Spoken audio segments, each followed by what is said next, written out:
Alors, jusqu'à maintenant, c'est vrai que le Gabano Papa, je le mettais pas du tout en avant, même sur mes Mhm. réseaux, etc. Oui. Tu vois, parce que ma fille était petite, et puis je trouve que c'était pas le moment. Mais là, du coup, sans montrer son visage, etc., j'essaie un petit peu de montrer ma vie privée, voir, montrer aux gens comment je suis dans la vie de tous les jours, finalement, parce que c'est vrai qu'on a du mal à me voir papa quand on me voit dans mes aventures. Mais c'est vrai parce qu'en fait, on voit qu'une seule image de toi depuis maintenant plusieurs Exactement, années. exactement. Et puis après, c'est vrai que moi, dans les aventures, je suis très second degré. En fait, je me prends pas au sérieux. Je dis beaucoup de bêtises. Et j'en fais beaucoup aussi. Mais moi, dans la vie de tous les jours, bien sûr, j'essaie d'être un papa exemplaire. Donc ta fille, elle s'appelle Marilou, Tout à fait. ça on peut le dire. Ouais. Elle a 8 ans. Elle a déjà 8 ans. Elle a 8 ans, ça veut dire qu'elle est en âge de... Enfin, elle peut te regarder et comprendre. Elle peut tomber dessus de temps en temps, effectivement. C'est déjà arrivé? C'est déjà arrivé. Mais Ouais. on essaie de pas trop lui faire regarder. Plus un dîner presque parfait, elle avait regardé. Ah, ça, elle avait Ça, c'est regardé. plus sympa déjà. D'accord. Et pourquoi tu veux pas lui faire regarder, par exemple, La Villa des Cœurs Brisés, Les Princes de l'amour? Parce que c'est pas de son âge. Et Ouais. je pense que, je sais pas, elle croit encore au Père Noël. Je pense qu'elle peut encore croire en l'amour. Ouais. Mais est-ce qu'elle sait que papa enfin, participe à des émissions de télé-réalité, se retrouve sur des chaînes nationales? Ouais, ça, elle le sait. Elle le C'est sait? compliqué de pas le voir, hein. Si elle te Sur les demande teasers, comment elle etc. décrirait ton métier, par exemple, elle dit son papa il fait quoi? Ça n'a pas trop changé parce que moi, quand je faisais du mannequinat, je partais pour faire des photos, je partais à l'étranger, etc. Et là, c'est un petit peu le même concept. Donc, les photos, faire du cinéma, un petit peu, enfin, pour elle, c'est un petit peu pareil, quoi.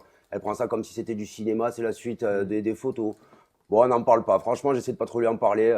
Je pense elle a sa vie de petite fille. Bah, bien sûr, C'est mais déjà assez compliqué comme il ça. paraît que même à l'école, ses copains de classe, ils savent même pas que tu es son père. Non, du tout. Je vais Et jamais pourtant, la chercher. certains regardent hein, les émissions Ouais, tout à d'éducation. fait. Non, non, mais je vais pas la chercher à l'école, rien. C'est pour ça que je mets tout le temps des filtres sur son visage, je mets la main dessus. C'est pour qu'elle ait une enfance tranquille, quoi. Donc ça, c'est important pour toi Ah de la ben, préserver de tout ce bien côté-là. sûr. Déjà, je pense que c'est déjà assez dur de réussir sa vie au jour d'aujourd'hui quand on est enfant. Je pense que c'est assez compliqué comme ça. En plus, être le fils de quelqu'un médiatisé ou qui passe à la télé. Bon, en plus, moi, plus ce que je fais, je suis pas, je suis pas un ange non plus, quoi. Donc, je pense, j'ai pas envie qu'elle porte mon image ou qu'elle le subisse. C'est vrai que les enfants, ils sont pas forcément très sympas à l'école. Et j'ai pas envie que ça lui crée du tort.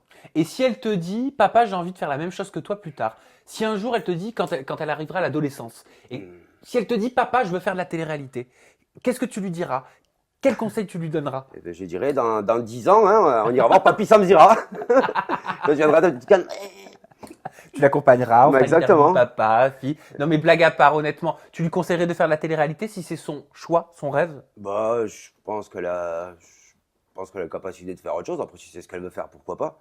Je pense que d'abord, il faut vivre un petit peu avant de faire de la télé-réalité. Ça permet d'être un petit peu plus sûr de soi et d'avoir des bases solides. Je pense que quand on n'a pas un petit peu vécu, qu'on est un peu fragile, je Ouais. pense que la télé-réalité, c'est pas du tout une bonne chose. Je pense qu'il faut quand même avoir vécu un petit peu et avoir un petit peu une carapace par rapport à la vie extérieure, au regard des gens et surtout au jugement. Parce que c'est pas évident de supporter de supporter tout ça au quotidien. Et encore plus compliqué quand on est une fille. Toi, comment tu le supportes? Parce que c'est vrai que des critiques, t'en as beaucoup. Hein. Ah, moi, je m'en fous, je regarde. Franchement, je t'avoue, je m'en fous complètement. Déjà, parce que moi, je m'éclate quand je fais les tournages, je rigole beaucoup. Il y a beaucoup de gens qui m'aiment beaucoup aussi. Je reçois plein de messages sur Snap en privé, les gens, je les fais mourir de rire. Après, il y a ceux qui comprennent que c'est de l'humour, que c'est un divertissement, et que les gens, quand ils me regardent, ils disent ah, putain, il a fait encore une connerie, genre, c'est marrant. Moi, c'est marrant parce que même moi, ça me fait rire hein, quand je regarde la télé. Après, bon, il y a toujours, ils jouent leur vie, ils ont l'impression que, voilà, ils oublient que c'est un divertissement. Moi, franchement, ça me dérange pas, on peut me critiquer tant qu'on veut, ça me touche pas. Puis les réseaux, je passe pas ma vie dessus. Moi, je poste mes trucs, je regarde très rapidement. Après,